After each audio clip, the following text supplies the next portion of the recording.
welcome back to another video. Yes, I'm back. Yes, it's been a few weeks, but I'm here.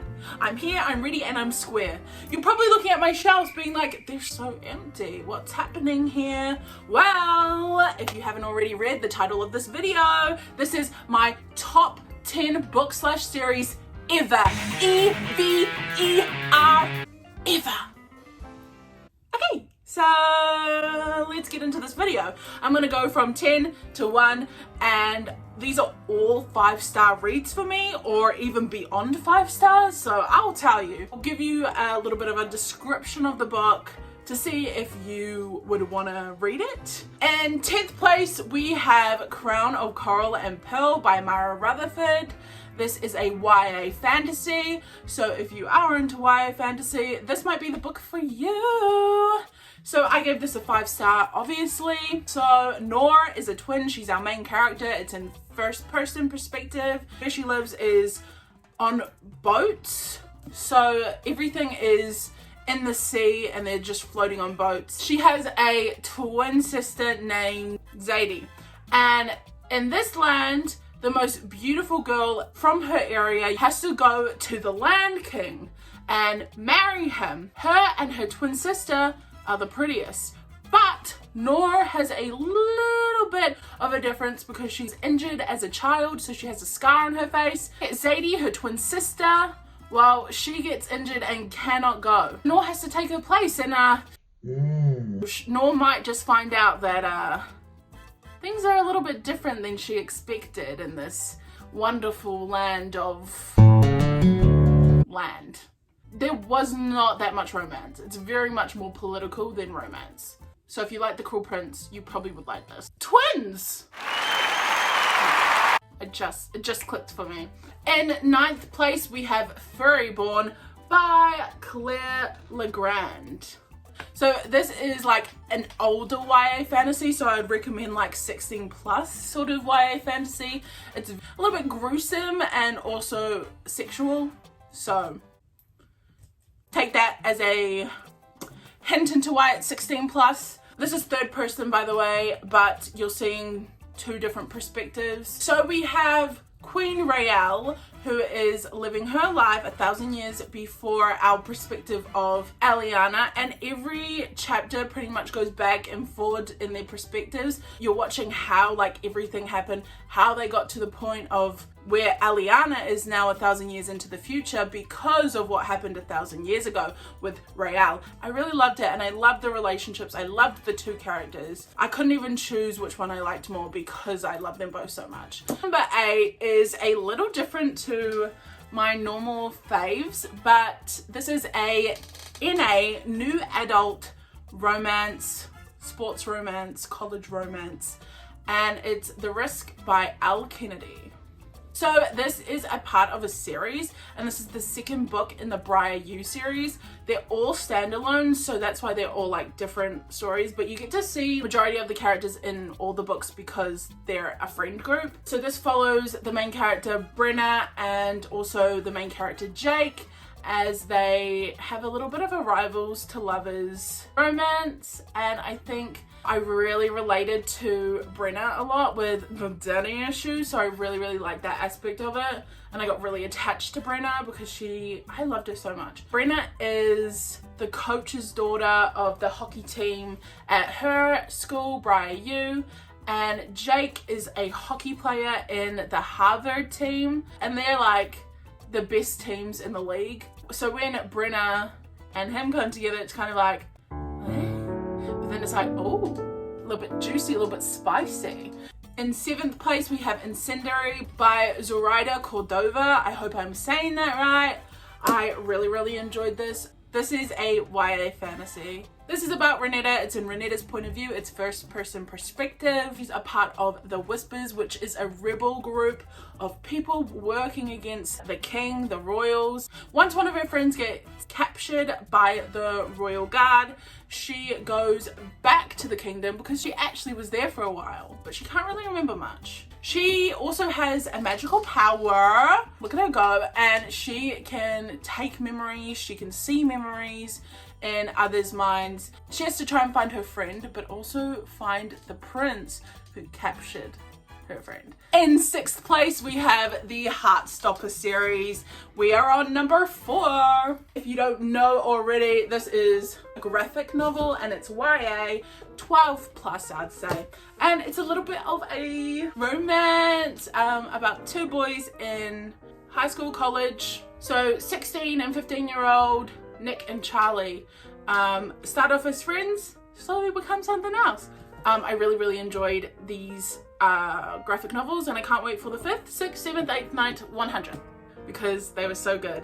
So if you like YA contemporary but in gorgeous illustrations and just dialogue majority of the time, then this series may be for you. In 5th place, we have the Firebird series by Claudia Gray. This is very nostalgic for me. I read these when I was 13 and I fell in love with them. I still think about these like when I'm in bed and I'm like, oh my gosh, the story, the plot, the drama, the love, the angst.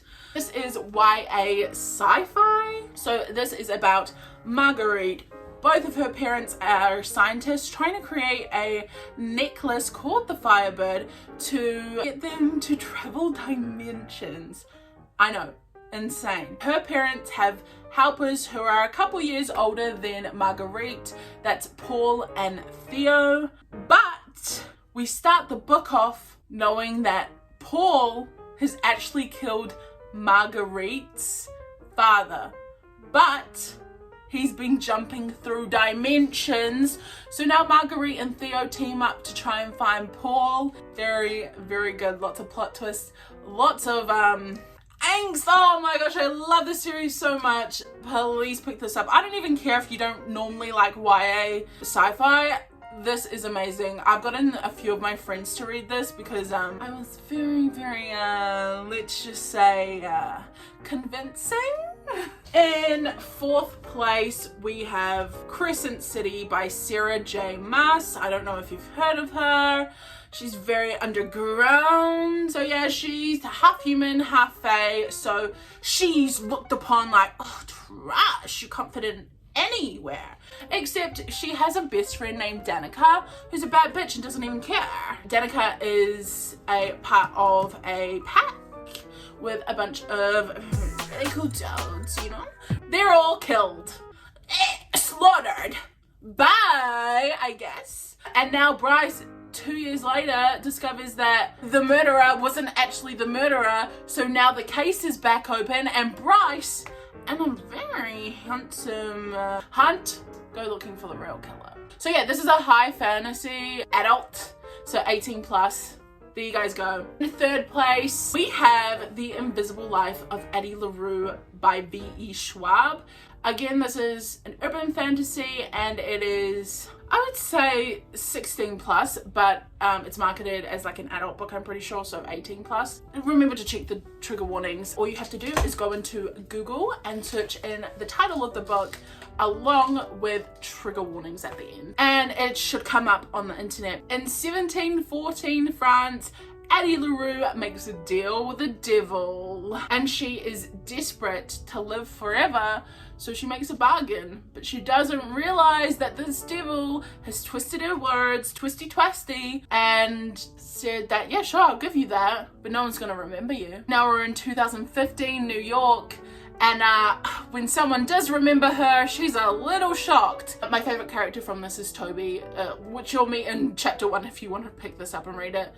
Musician, gorgeous, musician, gorgeous. In my 2nd place, we have, drumroll please, The Six of Crows duology by Leigh Bardugo. This is a YA fantasy. If you haven't heard of this already, I feel like you might be living under a rock, but it's fine. I did not hear about this until last year because I was living under a rock. But yeah, look, I've even got the special editions. Six of Crows is about a group of teenagers who are a part of different parts of society, very different people who come together to complete a heist for some money. One is Nina, of course. She is a Grisha, which is a magical being, but she is a heartrender, which she controls the heart. And then we have Matthias, who is kind of like her lovey-dovey interest. Matthias is literally